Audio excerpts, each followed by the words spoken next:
My lords, ladies and gentlemen, can you please welcome the President of Ukraine, Volodimir Zelensky.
Mr. President, Lescavo, Prosimo, the rest of us, welcome. Not many people stood here today in this significant setting will realise that our friendship began on the 8th of October 2020 when you were the first ever head of state that I met as Speaker. We hit it off immediately, with much laughter over an English afternoon tea and, of course, chocolate cakes. And we forged an instant bond, despite wearing masks and being socially distanced at the opposite ends of a large table, because like the rest of Europe, we were working out how to deal with COVID. Little did we know that our relationship would grow in such turbulent times. On the 24th of February, 2022, the second invasion of Ukraine began. On the 8th of March 2022, there was another first for us both. I suspended the House of Commons so that you could address in Ukrainian through the screens in our chamber, which we still refer to them as Zelensky screens. The atmosphere was electrifying. You could hear a pin drop before you came online, a very, very rare thing in the House of Commons. You spelled out the horrors of the first 13 days of war. Your speech was devastating and powerful. Today, on the 8th of February 2023, now deep into the war, we are honoured that you have put yourself at risk to address us and again shine a light on the fact your country is still fighting for its survival. This hall has been the place of many great historical events. Your presence here today adds another to them. The war, as you know better than any of us, has lasted for nearly a year. As you told us last year, this is a war Ukraine did not start and did not want. But it is a war you've had to fight, and our commitment to support you and your people has not wavered. I was considering what could be said at this important occasion. I thought back to the 1990s. Then we hoped that all countries that emerged from the former Soviet Union could secure freedom and prosperity. There was a moment of hope over that time, and we knew it would be a long time that each country could choose its own destiny. It is a tragedy that Ukraine's efforts to bring freedom, prosperity to its people has been met with war and death. Last year, building on our friendship, I welcome your wife, Madame Zelensky, to Parliament to open deliberately a provocative exhibition. I wanted to ensure the experience of your people is kept at the forefront of our minds. I do not believe any of us in this room were complacent about the reality of conflict, but those displays shocked us. The images stayed with us. They brought home the horrors of war. Horrors inflicted on your people, fighters, civilians alike. Horrors which cannot be avoided or denied. I applaud Ukraine's refusal to forget what is you and your people are fighting for. In the words of the Ukrainian Eurovision winners, Kalusha Orchestra, they said, "I always find my way home, even if all roads are destroyed." Fighting for a country is not simply fighting for territory. It is a fight for home and for an ideal. The endurance of the people of Ukraine, honours those ideals. Their refusal to allow war to destroy their humanity honours their ideals. Quite rightly, last year you said, Ukrainians have become big over the 13 days of this war. You have become even bigger in your determination, not just to fight for your country, but to stand by the ideals you are fighting for. We'll not give up on those ideals. We'll continue to support you against that Russian aggressor. And I pledge here today, in front of all of you, to do all I can to keep the plight of Ukraine in the spotlight. Later this year, the UK and Ukraine will be united in music, but we will always be united in our unwavering belief in the power of democracy. Slava Ukraina. Mr. President, please.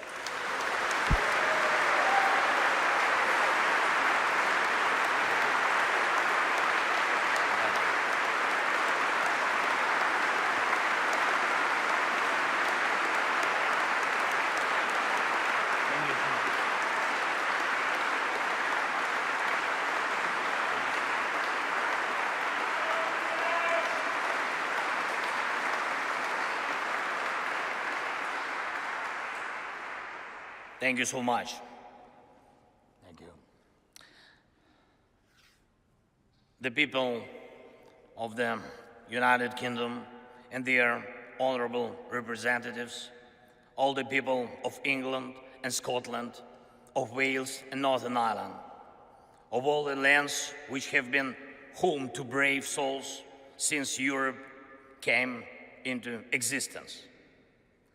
I have come here and stand before you on behalf of the brave, on behalf of our warriors who are now in the trenches under enemy artillery fire, on behalf of our air gunners and every defender of the sky who protects Ukraine against enemy aircrafts and missiles, on behalf of our tank men who fight to restore our Ukrainian borders, on behalf of our conscripts who are being trained now, including here in Britain.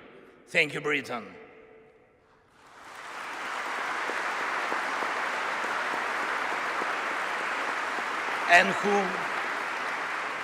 And who will be then deployed to the front line,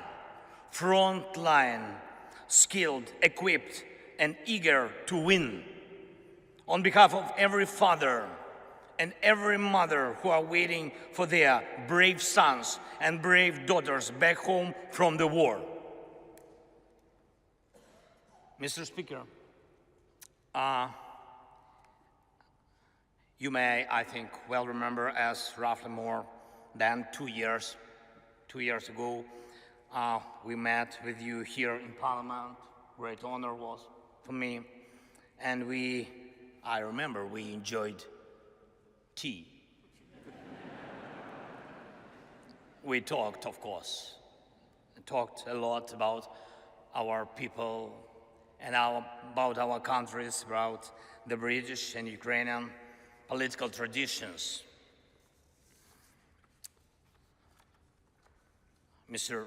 Prime Minister Rishi, when we had our meeting earlier today, and I said to you that I would tell you I will tell a story in my address to the Parliament, and a story about my feelings on my first visit to London as president in autumn 2020.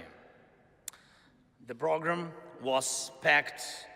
Royal Highnesses William and Catherine, and Buckingham Palace, and aircraft carrier of the Royal Navy, the Westminster, of course, Downing Street, and of course, the war rooms. And there is an armchair in the war room, the famous Churchill's armchair, and a guide smiled and offered me to sit down on this armchair from which war orders had been given. And he asked me, how did I feel? And I said that I certainly felt something. But it is only now that I know what the feeling was.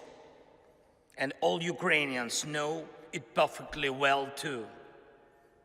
It is the feeling of how bravery takes you through the most unimaginable hardships to finally reward you with victory.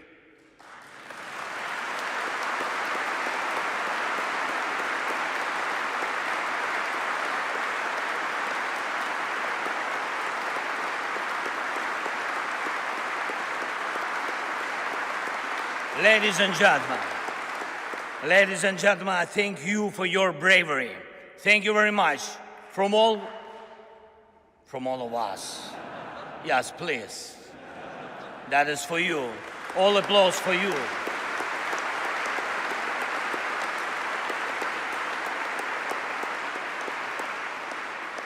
London has stood with Kyiv since day one. From the first seconds and minutes of the full-scale war, Great Britain, you extended your helping hand when the world had not yet come to understand how to react. Boris, you got others united when it seemed absolutely impossible. Thank you.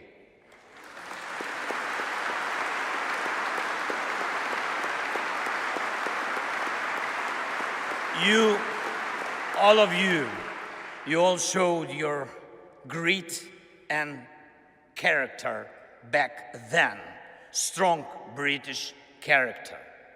You didn't compromise Ukraine, and hence you didn't compromise your ideals, and thus you didn't compromise the spirit of these great islands. Thank you very much.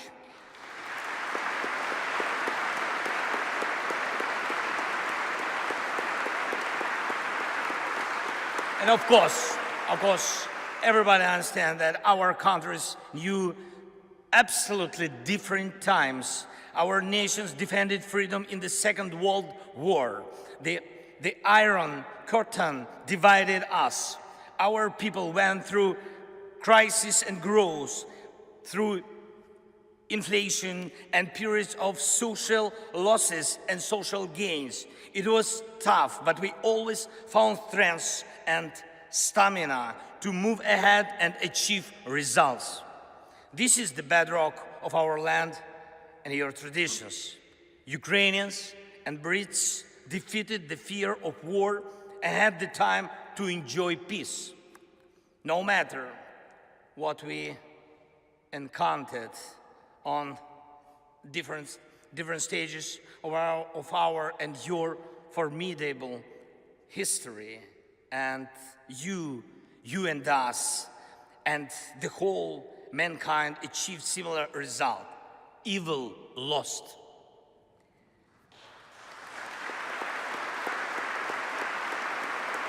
Evil lost. We will always come out on top of evil. This lies at the core of our, but also your traditions. However, The horizon never stays clear for a while. Once the old evil is defeated, the new one is attempting to rise its head. Do you have a feeling that the evil will crumble once again? I can see in your eyes now we think the same way as you do. We know freedom will win.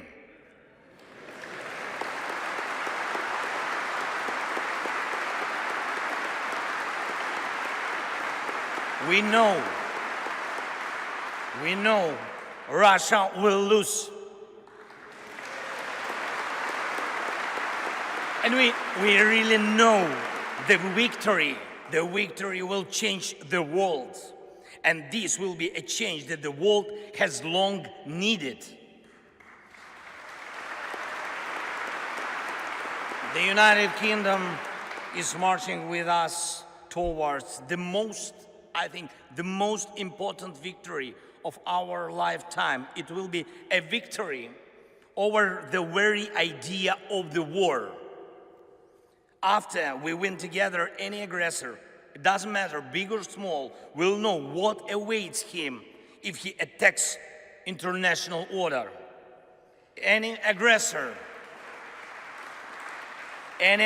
who will try to push the boundaries by force, who will inflict destruction and death on other peoples, who will try to endure his dictatorship at the expense of other people's blood in criminal and unprovoked wars, as the Kremlin does. Any aggressor is going to lose.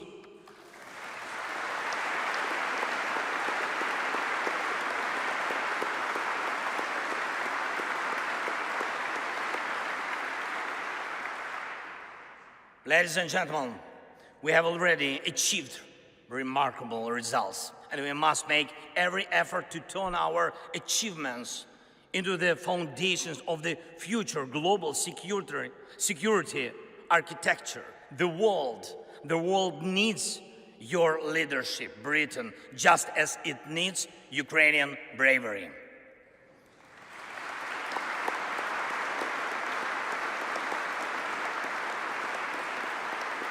When the full-scale invasion began, we, together with you, Britain, and United States and other allies, formed a true coalition of friends. That is very important. You were among those very few who had helped before the large-scale invasion began, exactly as it will be necessary every time in the future to prevent aggression from happening. Your help was preventive. We must take these principles of preventive aid to those who are threatened with aggression, and preventive sanctions against those who threaten aggression as basic principles of the world anti-war policy. We created a coalition of NLAW. Thank you. Of NLAW and Javelin that stopped the advance of the Russian army from the first day of the invasion.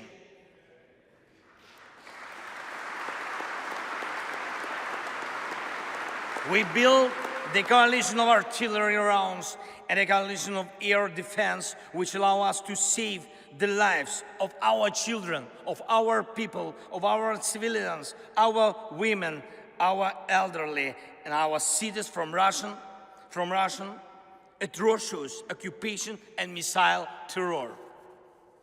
We put together a powerful sanction coalition, and your leadership is protecting international legal order through sanctions against a terrorist state cannot be questioned. And we have to steadily continue along this way until Russia is deprived of any possibility to finance the war. Most importantly, together with the G7, we brought about a coalition of values, a coalition that protects the rule-based world order and human rights, a coalition that will work in such a way that over time there will simply be no gray areas in the world in which human life doesn't matter. In order for it to be so, there must be justice. Anyone who invests in terror must be held accountable. Anyone who invests in violence must compensate those who have suffered from terror.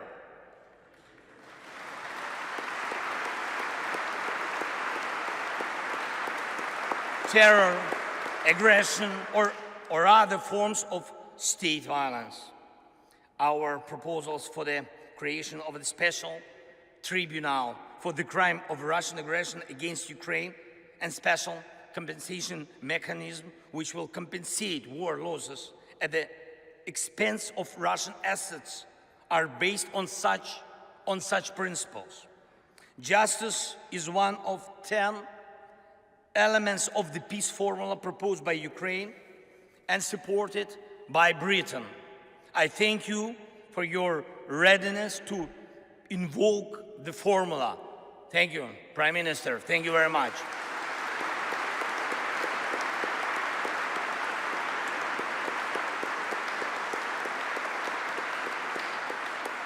As I already mentioned, Ukrainian soldiers are being trained in Britain, in particular to operate Challengers, your main battle tanks.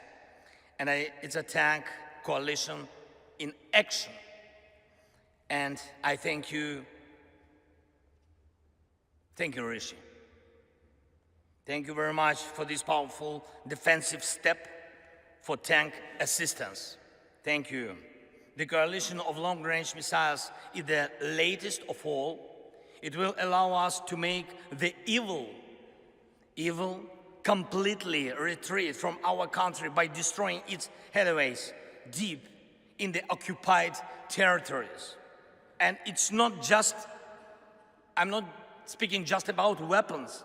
We proved together that the world truly helps those who are brave in defending freedom, and thus paves the way for a new history.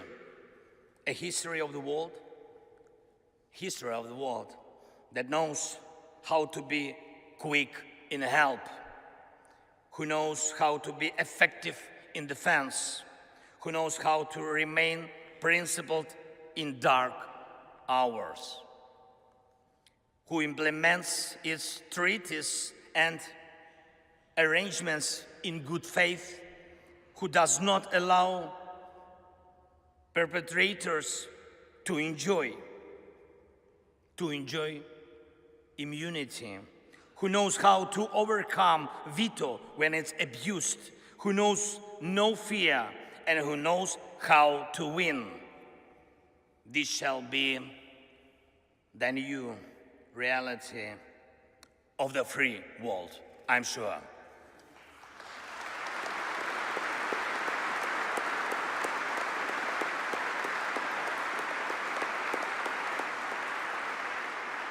However, evil is still around today, and the battle continues. Yes, we know how it's going to end and how we are going to feel on the day victory comes. Every day we continue to pay with lives, pain and tears for bringing victory closer, with the lives of our people, our heroes, whom we lose in battles, with the lives of our heroes who take life and death risks every day to save as many of our soldiers and civilians as possible. And today, I will have the honor to be received by His Majesty the King. It will be a truly special moment for me, for our country. and in particular because I will convey to him from all the Ukrainians the words of gratitude for the support His Majesty showed to them when he was still the Prince of Wales. And I also intend to tell him something that is, I think that is very, very, very important, not only for the future of Ukraine, but also for the future of Europe. In Britain, the king is an Air Force pilot. And in Ukraine today, every Air Force pilot is a king.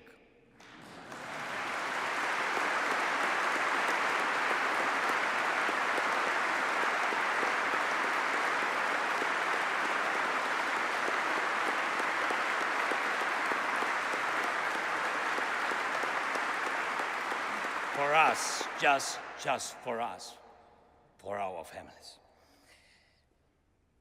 Because they are so few, they are so precious that we, the servants of our kings, do everything possible and impossible to make the world provide us with modern planes to empower and protect pilots who will be protecting us. And I am proud of our Air Force. And I brought a present from them to you, Great Britain. Yes, please, open please. Yes. Yes. To the speaker. Yes, speaker. Hello. And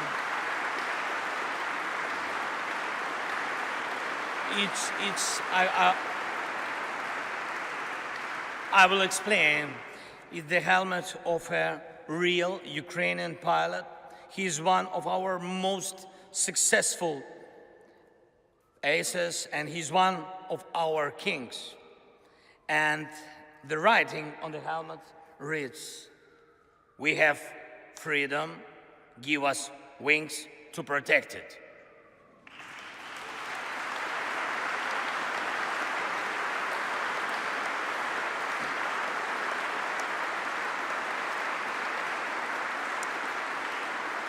I trust this symbol will help us for our next coalition of the planes, and I appeal to you and the world with simple and yet most important words: combat aircrafts for Ukraine, wings for freedom.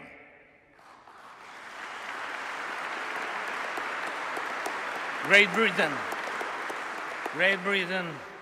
you and us both struggle for peace, but instead of we are forced to face the range that seeks to deprive us of peace and everything else that is valuable in life. Unfortunately, it is in human nature to allow evil mature. It then stands up against humanity. It then destroys and kills. It launches aggressions and breaks people's lives. You and us have already fought together against such evil. You and us already have the experience of defeating the evil that is generated by human nature. I'm not saying there will be no more wars after the war ends. No, it is impossible to completely erase evil from human nature. Yet it is in our power to guarantee with words and deeds that the light side of human nature will prevail. The side you and us share, and this stands above anything else. Thank you for your attention. Thank you for your support. And leaving British Parliament 2 years ago, I thanked you for delicious English tea. And I will be leaving the Parliament today, thanking all of you in advance for powerful English planes.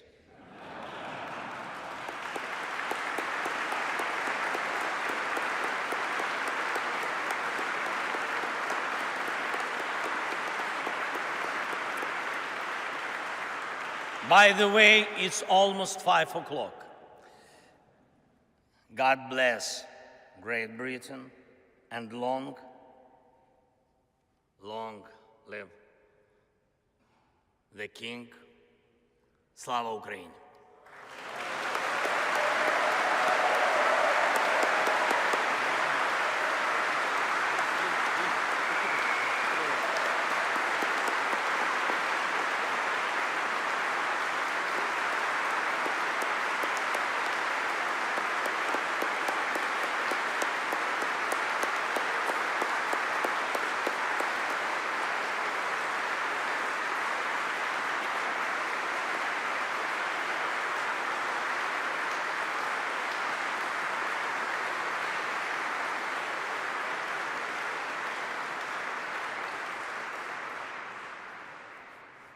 Thank you, Mr. President, for being with us today and for the powerful address that you have just given.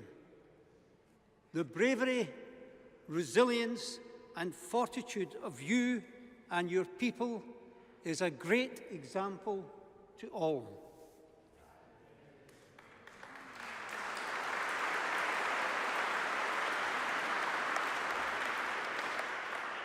Mr. President, this great hall in which we stand, with its walls first built more than 900 years ago, has seen many speeches from great and iconic leaders. Today's event will weave a new panel in that rich tapestry of history. Thank you.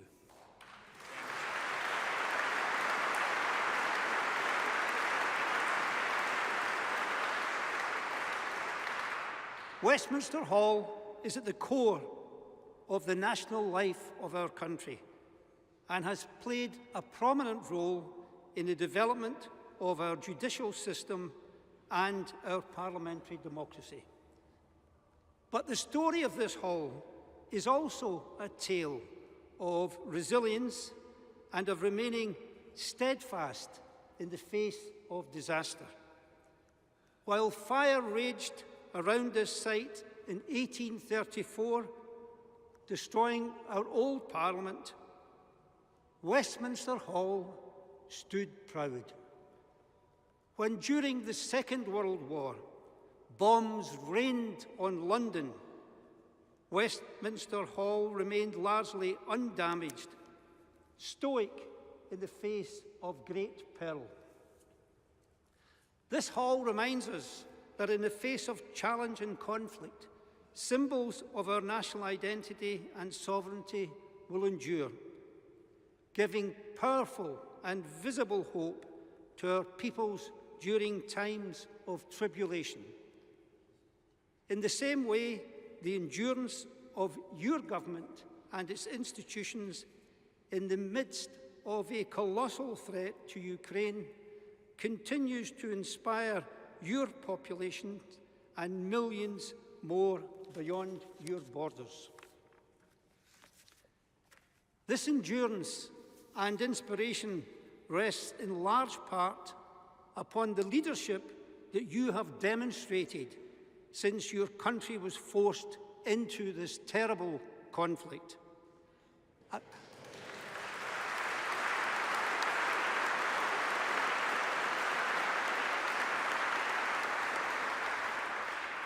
Mr. President, a conflict which you did not choose. Effective leadership demands the ability to respond to unpredictable challenges. Mr. President, in the extraordinary situation in which you were placed, visibility was essential. In testing times, leaders must be visible to their people.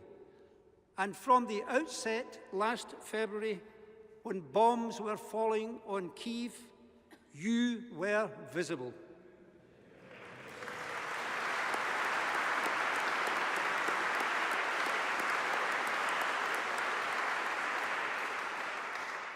Broadcasting from the streets of your capital, you reassured Ukrainians and indeed the world of the determination of your government in the face of violent aggression. Your leadership has been steadfast.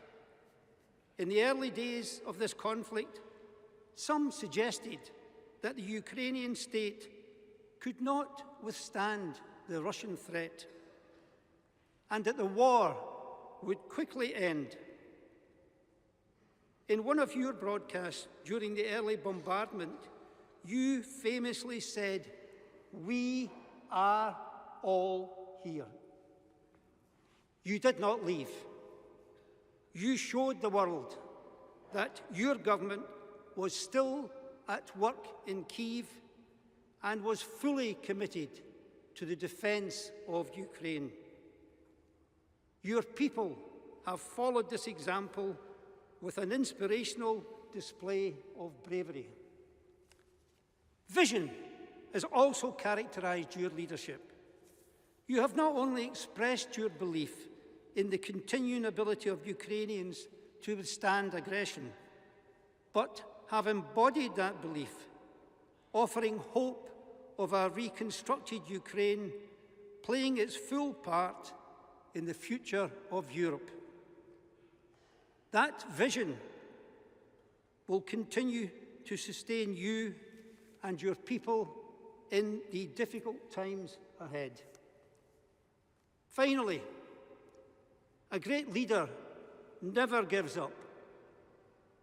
Selflessness and bringing people together are the essence of leadership. Mr. Speaker, Mr. President, you exemplify these qualities in abundance.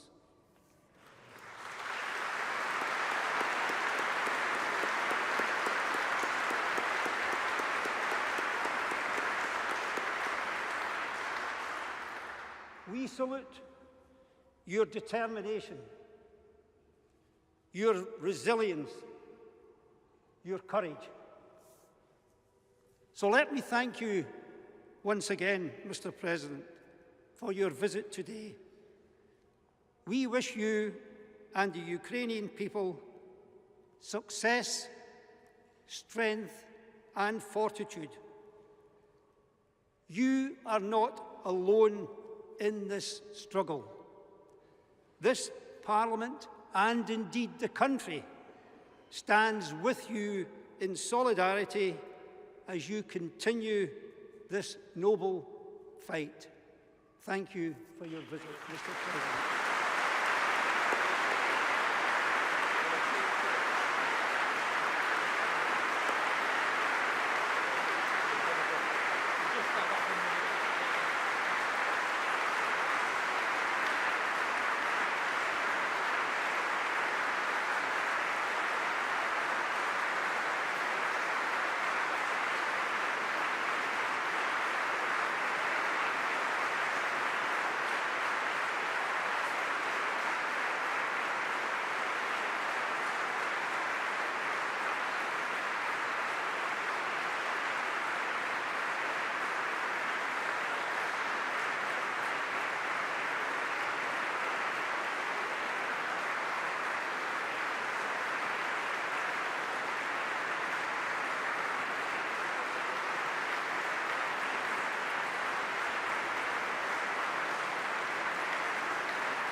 It's how it's all to go.